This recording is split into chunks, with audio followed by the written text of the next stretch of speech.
If you're trying to save your marriage right now, but your wife is completely checked out, you need to watch this video today. One of the biggest turning points I see in the men I coach isn't when their wife suddenly starts trying again, it's when they stop waiting for her to. Now, I know that probably sounds completely backwards because if you're watching this, there's a high chance you are exhausted from feeling like you're the only one trying to reconcile.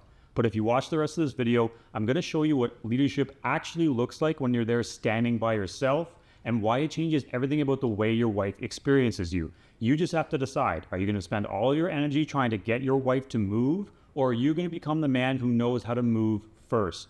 That decision will change everything for you. Feeling like you're the only one trying to save your relationship can be an incredibly lonely situation. It can even start to feel like you're living in two completely different realities. A lot of your time, especially when trying to fall asleep or when you first wake up in the morning, is spent really wondering what can you do to help make things better? What can you do to get her to change how cold she's acting towards you? But when you observe her, it really feels like she is just living her life and is just kind of resigned to not give you the time of day that she used to.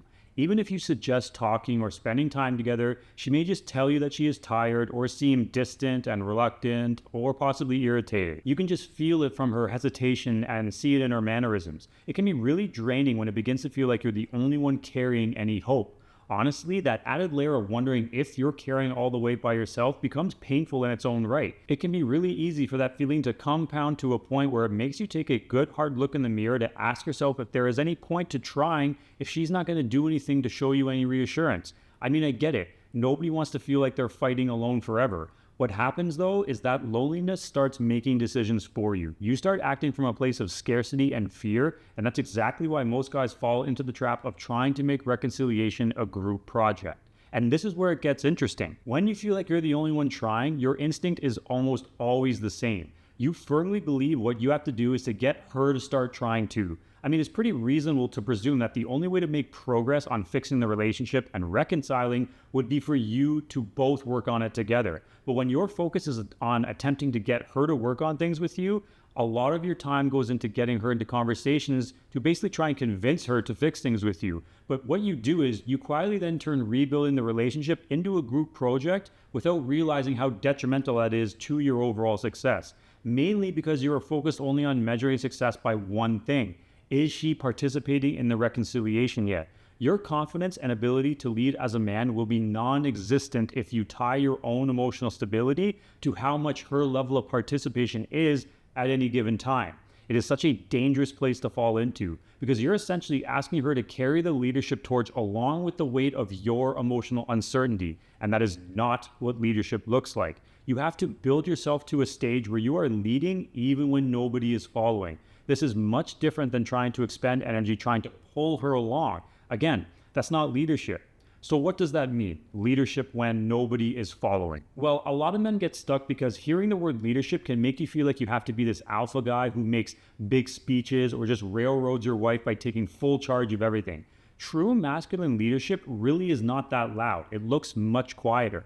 It's about becoming predictable. Not predictable in the sense that you're boring, predictable in the sense that your emotional reactions stop changing every single day. Leadership starts when your behavior becomes guided by your values. That has nothing to do with her reaction and has much more to do with you embodying consistency as you are transforming into the leader of your own life. You don't put much stock into whether she will notice immediately or not because real change doesn't need a press release. It needs repetition in your daily life regardless of the reassurance or lack thereof she gives you because that's who you're choosing to become. That is your decision that you've made.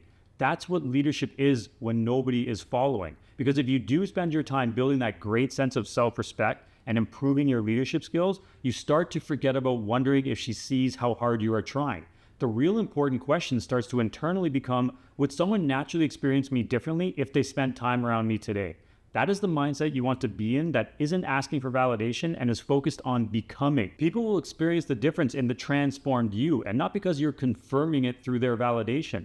If you really want to look at the DNA of leadership, especially when nobody is following, it can really boil down to these two sentences. Leadership isn't announcing where you are going. It is walking there consistently enough that people eventually notice. That's it. Think about the strongest leaders you've ever respected. I know the ones in my life didn't spend every day telling people how committed they were. They simply showed up that way, day after day. Their actions spoke so loudly that they didn't have to spend time convincing people. That's exactly how your personal growth needs to look. Quiet, steady, and consistent.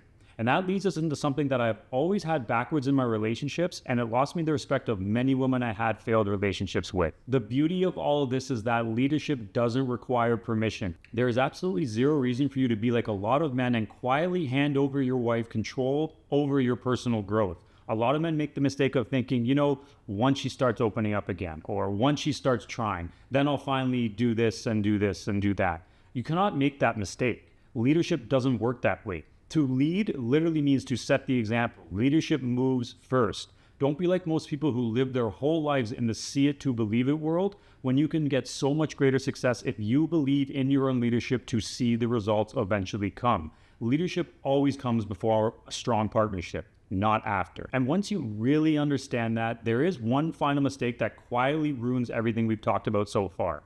On the surface, it can be easy to confuse leading with dragging. There are a lot of guys who think they are leading, but if we really look into what's going on in their marriage or relationship, they're spending most of their energy trying to manage their wife's emotional journey, like convincing her or explaining things in an authoritative way, or just trying to kind of control a lot of things, thinking that's leading. They're mistaking trying to pull her or get her to do what they want as leading.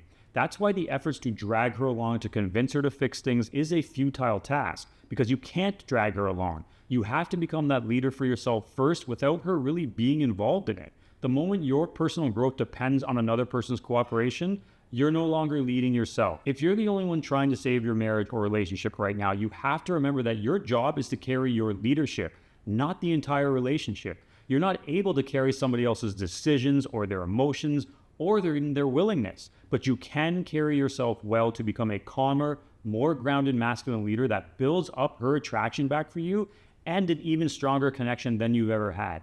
That is the power of being able to learn these leadership skills and implementing them consistently in your relationship. So if you want the best path to learn all of those skills that truly matter and will start to grow that reconnection as soon as you start implementing them, go check out my free Relationship Rebuild Masterclass. It will give you the step-by-step process that I use to change my life and the one my coaching clients use to transform into the leader that helps them reconnect with their wife.